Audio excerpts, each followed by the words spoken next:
Hello everyone, welcome again to Mary Street. അപ്പോൾ ഇന്ന് നമ്മളൊരു ചിക്കൻ കുറുമയുടെ റെസിപ്പിയാണ് കാണുന്നത് കേട്ടോ. ഇതിൻ്റെ കൂടെ നല്ലൊരു കോമ്പിനേഷനായിട്ട് കഴിക്കാൻ പറ്റുന്ന നല്ല ക്രീമി ആയിട്ടുള്ള ഒരു ചിക്കൻ കുറുമയാണിത്. തൈരും അതുപോലെ കാഷ്യൂ നട്ടൊക്കെ ചേർത്തിട്ടുള്ള ഒരു അടിപൊളി കുറുമയാണ് കേട്ടോ. എന്തിൻ്റെ കൂടെ നമുക്ക് കഴിക്കാം. നല്ലൊരു മൈൽഡ് ഫ്ലേവേഴ്സൊക്കെ ഉള്ളൊരു കറിയാണ്. അപ്പോൾ എല്ലാവരും ഒന്ന് ട്രൈ ചെയ്ത് നോക്കുക. നമുക്ക് വീഡിയോ കാണാം, റെസിപ്പി എങ്ങനെയാണെന്ന് നോക്കിയിട്ട്.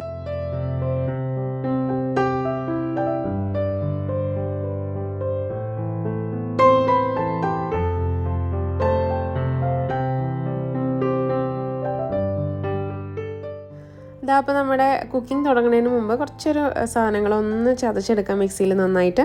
2 വലിയ കഷ്ണം ഇഞ്ചി, അതുപോലെ തന്നെ നല്ല ഒരു 8-10 അല്ലി വലിയ അല്ലി വെളുത്തുള്ളി എടുത്തിട്ടുണ്ട്. പച്ചമുളക് ഒരു 7 എണ്ണം നല്ല എരിവുള്ള പച്ചമുളകാണ്, അതും കൂടെ എടുത്തിട്ടുണ്ട്. പച്ചമുളകിൻ്റെ എരിവൊക്കെ നിങ്ങൾ തീരുമാനിക്കുക, എത്ര എരിവ് വേണമെന്ന് വെച്ചാൽ അങ്ങനെ ചെയ്യാം കേട്ടോ. ഇനി ഇത് നന്നായിട്ട് ചതച്ചെടുക്കാം. തീരെ പേസ്റ്റ് പോലെ ആവണ്ട, നന്നായിട്ടൊന്ന് ചതച്ച് എടുക്കാം നമുക്ക്. അപ്പോൾ ഒരു പാൻ വെച്ചിട്ട് അതിലേക്ക് സൺഫ്ലവർ ഓയിൽ ഒഴിച്ചിട്ടുണ്ട്. ഇതിന് പകരം നെയ്യോ ബട്ടറോ ചേർക്കാം കേട്ടോ. ഈ സമയത്ത് ഞാനിപ്പോൾ ഒരു 1.5 ടേബിൾ സ്പൂൺ സൺഫ്ലവർ ഓയിലാണ് ഒഴിച്ചിട്ടുള്ളത്. ഇനി കുറച്ച് മുഴുവൻ മസാലകളും എടുത്തിട്ടുണ്ട്.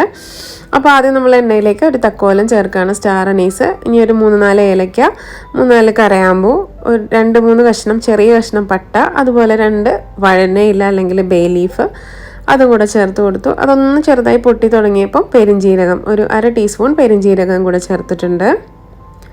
ഇനി ഇതൊന്ന് നന്നായി ഒന്ന് മൂക്കട്ടെ. ആ എണ്ണയിലേക്ക് ആ മണമൊക്കെ നന്നായിട്ട് ചെല്ലണം. ഇതാണ് നമ്മുടെ മെയിൻ ഒരു ഫ്ലേവർ എന്ന് പറഞ്ഞാൽ ഈ മുഴുവൻ മസാലയുടെ ഫ്ലേവറാണ് കേട്ടോ. അപ്പോൾ ഇതിലേക്ക് നമ്മുടെ ഇഞ്ചിയും വെളുത്തുള്ളിയും പച്ചമുളകും നമ്മൾ മിക്സിയിൽ നിന്ന് ജാറിൽ നിന്ന് എടുത്തിട്ട് ഇങ്ങോട്ട് ഇടുക ഈ സമയത്ത്. ഇനി നന്നായി ഇതിൻ്റെ പച്ചമണം പോകുന്നത് വരെ നന്നായിട്ടൊന്ന് ഇളക്കി കൊടുക്കുക കേട്ടോ. അപ്പോൾ ഇത് കഴിഞ്ഞിട്ടൊരു ചെറിയ ക്ലിപ്പ് എൻ്റെ ഒന്ന് മിസ്സായി പോയി. സവാള ചേർക്കുന്നുണ്ട്, ഒരു മീഡിയം സവാള ചെറുതായിട്ടൊന്ന് ചോപ്പ് ചെയ്തിട്ട് ഇതിലേക്ക് ചേർക്കുന്നുണ്ടായിരുന്നു. അത് എനിക്ക് മിസ്സായി പോയി. അപ്പോൾ നിങ്ങൾ ഇതൊന്ന് ചെറുതായി മൂത്ത് കഴിയുമ്പോഴേക്കും സവാള ചേർത്ത് കൊടുക്കുക കേട്ടോ. അപ്പോൾ ഇതൊന്ന് മൂക്കുന്ന വഴിക്ക് തന്നെ നമ്മൾ കുറച്ച് ഉപ്പ് ചേർത്തിട്ടുണ്ട്, ആവശ്യത്തിന്. കല്ലുപ്പാണ് ഉപയോഗിച്ചിരിക്കുന്നത് കേട്ടോ ഞാൻ. ഇനി ഇതൊന്ന് നന്നായി ഒന്ന് മിക്സ് ചെയ്ത് കൊടുക്കുക. അപ്പോൾ ഞാൻ ആ സവാളയും കൂടെ ഈ സമയത്തൊന്ന് ഇതിൻ്റെ പച്ചമണം ഒന്ന് പോകുമ്പോൾ സവാള ചേർക്കുക കേട്ടോ. എന്നിട്ട് സവാള ഒരുപാട് ബ്രൗൺ ആവാൻ നിൽക്കണ്ട, ഒന്ന് വഴന്ന് കിട്ടിയാൽ മതി. അതായത് അതിൻ്റെ ഒന്ന് ട്രാൻസ്ലൂസൻ്റ് ആവാന്ന് പറയില്ല, ഒന്ന് തെളിഞ്ഞ് കിട്ടിയാൽ മതി. ബ്രൗൺ ആവാനൊന്നും നിൽക്കണ്ട. അപ്പോൾ നമ്മുടെ കറിയുടെ കളർ ഒരുപാട് മാറിപ്പോവും. ഇനി അതിലേക്ക് ഒരു 1.5 ടീസ്പൂൺ മല്ലിപ്പൊടി ചേർത്ത് കൊടുക്കുക. ഇനി നന്നായി അതൊന്ന് മിക്സ് ചെയ്ത് കൊടുക്കുക. ഈ കറിയിലേക്ക് നമ്മൾ മഞ്ഞൾപ്പൊടിയോ മുളക് പൊടിയോ പ്രത്യേകിച്ചൊന്നും ചേർക്കുന്നില്ല, പൊടികളൊന്നും. മല്ലിപ്പൊടിയും ഗരം മസാലയാണ് ചേർക്കുന്നത് കേട്ടോ. അപ്പോൾ ഇത് നന്നായി ഒന്ന് മിക്സ് ചെയ്ത് കൊടുക്കാം. ഇനി അതിലേക്ക് ഒരു 3/4 ടീസ്പൂണോളം ഗരം മസാല, നമ്മൾ വീട്ടിൽ തന്നെ പൊടിച്ച മസാലയാണ്, അത് ചേർത്ത് കൊടുക്കുക. ഇനി നിങ്ങൾക്ക് അത്ര മസാല വേണ്ടാന്നുണ്ടെങ്കിൽ അഡ്ജസ്റ്റ് ചെയ്യാം കേട്ടോ. ആദ്യത്തെ മസാലയിൽ അഡ്ജസ്റ്റ് ചെയ്യാം. നമ്മൾ മുഴുവൻ മസാലകളും ചേർത്തിട്ടുണ്ടല്ലോ ഇതിലേക്കായിട്ട്. ഇനി ഇതും നന്നായിട്ട് ചെറിയ തീയിൽ വെച്ച് നന്നായി ഒന്ന് വഴറ്റി കൊടുക്കണം. നല്ലൊരു മണം വരുമ്പോഴാണ് ഇനി ബാക്കിയുള്ള പരിപാടികൾ ഇതിനകത്തേക്ക് ചെയ്യാനുള്ളത്. അതുവരെ നന്നായിട്ട് ഇളക്കി കൊടുക്കണം കേട്ടോ. അപ്പോൾ ഇത് നന്നായിട്ട് ഏകദേശം ഒന്ന് മൂത്തിട്ടുണ്ട്. ആ സമയത്ത് ഒരു 1/4 കപ്പ് നിറയെ തൈര് ഇതിലേക്ക് ചേർക്കണം. ഏകദേശം ഒരു 4 ടേബിൾ സ്പൂൺ തൈരാണ് വേണ്ടത് കേട്ടോ. അപ്പോൾ ഞാൻ 2 പ്രാവശ്യമായിട്ട് ചേർത്തത്. ആദ്യം എടുത്തത് 1/4 കപ്പ് നിറയെ ഉണ്ടായിരുന്നില്ല, അതുകൊണ്ടാണ്. തൈര് ചേർത്ത് കഴിഞ്ഞാൽ നന്നായി ഇളക്കി കൊടുക്കുക, കാരണം അല്ലെങ്കിൽ ഈ കറി ഇങ്ങനെ പിരിഞ്ഞതുപോലെ ആയി പോവും. അപ്പോൾ നന്നായി ഇളക്കി നന്നായി തിളച്ച് കഴിഞ്ഞാൽ പിന്നെ കുഴപ്പമില്ല, പിന്നെ പിരിയത്തില്ല. അപ്പോൾ തിളയ്ക്കുന്നത് വരെ നന്നായിട്ട് തീ ഒരു മീഡിയം ടു ഹൈയിൽ ഇട്ടിട്ട് നന്നായിട്ടൊന്ന് ഇളക്കി കൊടുക്കുക കേട്ടോ.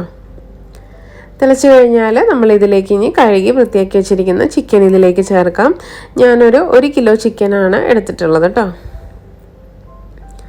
അപ്പം നമ്മുടെ ഈ തൈരിൽ കിടന്നിട്ടാണ് ചിക്കൻ നന്നായി വെന്ത് വരാനുള്ളത്. അപ്പോൾ ഇതൊന്ന് നന്നായി ഇതിലേക്ക് മിക്സ് ചെയ്യുക. തൈരും ഉപ്പും അതുപോലെ മസാലയും എല്ലാം കൂടെ ചേർന്നിട്ടുള്ള ഒരു ഗ്രേവിയിൽ നന്നായിട്ട് ഇത് മിക്സ് ചെയ്ത് പിടിപ്പിക്കുക.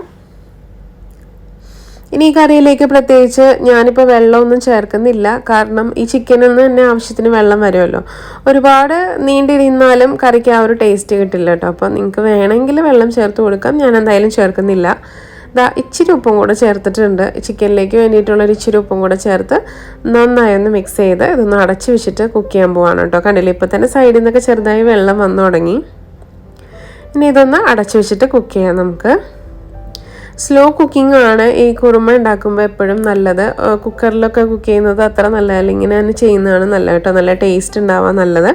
അപ്പോൾ ഈ ഗ്രേവിയിൽ കിടന്ന് ഇങ്ങനെ വെന്ത് വരുമ്പോൾ ഒരു പ്രത്യേക ടേസ്റ്റ് ആയിരിക്കും. കണ്ടില്ലേ, ഏകദേശം ഒരു 20 മിനിറ്റ് വരെ വേവിച്ചാൽ മതി. ഇടയ്ക്കൊന്ന് ഇളക്കി കൊടുക്കാൻ മറക്കരുത്.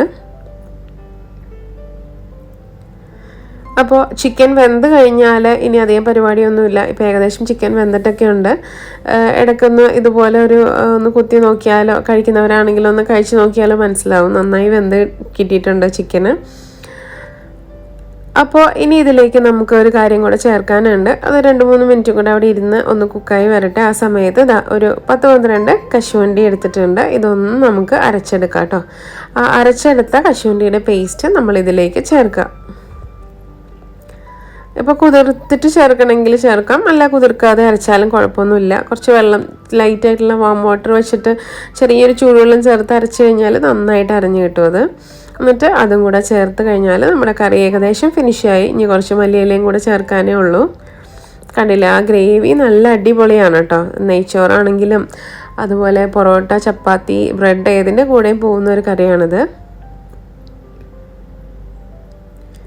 ഇപ്പം അതിലേക്കൊന്ന് പിടിച്ച് നല്ലൊരു തിക്നെസ്സൊക്കെ വന്നിട്ടുണ്ട്. ആ സമയത്ത് ഒരു 3-4 മിനിറ്റ് ഒന്ന് തിളപ്പിച്ചിട്ടുണ്ട് കേട്ടോ. ആ സമയത്ത് ഒരു ഇച്ചിരി പുതിനയില, അത് കൂടി പോകരുത്, ഒരു 5-6 ഇല ഒന്ന് അരിഞ്ഞെടുത്താൽ മതി. ഇനി മല്ലിയില നമുക്ക് ഇഷ്ടമുള്ളത്ര ഇടാം. ഞാനിപ്പോൾ ഒരു പിടിയോളം ചേർത്തിട്ടുണ്ട്. എന്നിട്ട് നന്നായി മിക്സ് ചെയ്ത് അടച്ചു വെച്ച് കഴിഞ്ഞാൽ കറി റെഡിയായി കഴിഞ്ഞു നമ്മുടെ കേട്ടോ. ഇനി ചെറിയൊരു താളിപ്പ് പോലത്തെ പരിപാടി ഇവിടെ ചെയ്യുന്നുണ്ട്. അതായത് നെയ്യിലാണ് ചെയ്യുന്നത് കേട്ടോ. അവസാനം ആ നെയ്യ് അങ്ങ് ചേർക്കുമ്പോൾ ഒരു പ്രത്യേക ഫ്ലേവർ കിട്ടും നമ്മുടെ കറിക്ക്. അപ്പോൾ ഒരു ചെറിയ പാത്രം വെച്ചിട്ട് അതിലേക്ക് ഒരു ടേബിൾ സ്പൂൺ നെയ്യ് ഒഴിച്ചിട്ടുണ്ട്. ഇനി അതിലേക്ക് ഒരു 2 പച്ചമുളക് ഒന്ന് ചെറുതായി ഒന്ന് വാട്ടി കൊടുക്കത്തെ, ഒരു ഇച്ചിരി കുരുമുളക് പൊടി, ഒരു 1/4 ടീസ്പൂൺ മാത്രം കുരുമുളക് പൊടി ചേർക്കുന്നുണ്ട്. അത് പച്ചമുളകിന് എരിവുള്ളത് കൊണ്ടാണ് കേട്ടോ. നിങ്ങളുടെ പച്ചമുളകിന് എരിവ് കുറവാണെങ്കിൽ അതിനനുസരിച്ചിട്ട് വ്യത്യാസപ്പെടുത്താം. ഇതാ ഒരു 1/4 ടീസ്പൂൺ കുരുമുളക് പൊടിയും ചേർത്ത് ഈ താളിച്ചത് നമ്മുടെ കറിയിലേക്ക് അങ്ങ് ചേർക്കാണ് കേട്ടോ. അപ്പോൾ കംപ്ലീറ്റ് ആയി. ഇനി ഇതങ്ങ് അടച്ചു വെച്ച് കഴിഞ്ഞാൽ നല്ല ഫ്ലേവറും നല്ലൊരു പ്രത്യേക മണമാണ് കേട്ടോ ഇതിന് ഈ കറി കഴിക്കാനായിട്ട്. പ്രത്യേക രുചിയാണ് കേട്ടോ. നല്ലൊരു മണവും പ്രത്യേക രുചിയുള്ളൊരു കറിയാണിത്. കണ്ടില്ല, ഇതൊന്ന് ജസ്റ്റ് ഇങ്ങനെ ഒന്ന് മിക്സ് ആക്കിയതിന് ശേഷം അടച്ചു വയ്ക്കാം. എന്തായാലും ഒരു 5 മിനിറ്റ് കഴിഞ്ഞിട്ട് സെർവ് ചെയ്താൽ മതി. അപ്പോൾ ആ മണമൊക്കെ ഒന്ന് നന്നായി അതിലേക്ക് പിടിക്കട്ടെ. അപ്പോൾ നമ്മൾ ഇന്നിവിടെ പൊറോട്ടയുടെ കൂടെയാണ് ഈ കറി സെർവ് ചെയ്യുന്നത് കേട്ടോ. കണ്ടില്ല, നല്ല ഗ്രേവിയുള്ള കറിയാണ്. വെള്ളം ചേർക്കേണ്ട ആവശ്യമൊന്നുമില്ല. ചിക്കൻ്റെ വെള്ളം തന്നെ വെന്ത് വന്നോളും. നല്ലൊരു ടേസ്റ്റാണ് കേട്ടോ. എപ്പോഴും നമ്മൾ മസാലയൊക്കെ ഇട്ട് വയ്ക്കുന്നതിനേക്കാളും ഒരു പ്രത്യേകത ഉണ്ട് ഈ ഒരു കറി ഉണ്ടാക്കുമ്പോൾ. അപ്പോൾ എല്ലാവരും ഒന്ന് ട്രൈ ചെയ്ത് നോക്കുക. ഇടയ്ക്ക് ഒരു ചേഞ്ചിനൊക്കെ ഇങ്ങനത്തെ കറിയൊക്കെ ആവാമല്ലോ. അപ്പോൾ ഒന്ന് ട്രൈ ചെയ്ത് നോക്കുക. നിങ്ങൾക്ക് ഇതിലേക്ക് എക്സ്ട്രാ വേണമെങ്കിൽ ലാസ്റ്റ് ഫ്രഷ് ക്രീം ചേർത്ത് കൊടുക്കാം. ഞാൻ അതങ്ങനെയൊന്നും ചെയ്തിട്ടില്ല. ജസ്റ്റ് ആ തൈരിൻ്റെയും കശുവണ്ടി പരിപ്പിൻ്റെയും നെയ്യിൻ്റെയൊക്കെ ആ ഒരു ഫ്ലേവർ മാത്രമേ ചെയ്തിട്ടുള്ളൂ. ഫ്രഷ് ക്രീം വേണമെങ്കിൽ അവസാനം ചേർക്കാം കേട്ടോ.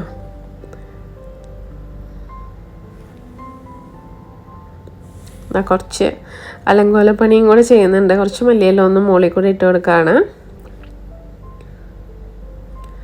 അപ്പോൾ നമ്മുടെ ചിക്കൻ കുറുമ അങ്ങനെ റെഡി ആയിട്ടുണ്ട്. എല്ലാവരും ഒന്ന് ട്രൈ ചെയ്ത് നോക്കണേ. അപ്പോൾ പുതിയൊരു വീഡിയോ ആയിട്ട് നമുക്ക് വീണ്ടും കാണാം. Till then take care and by.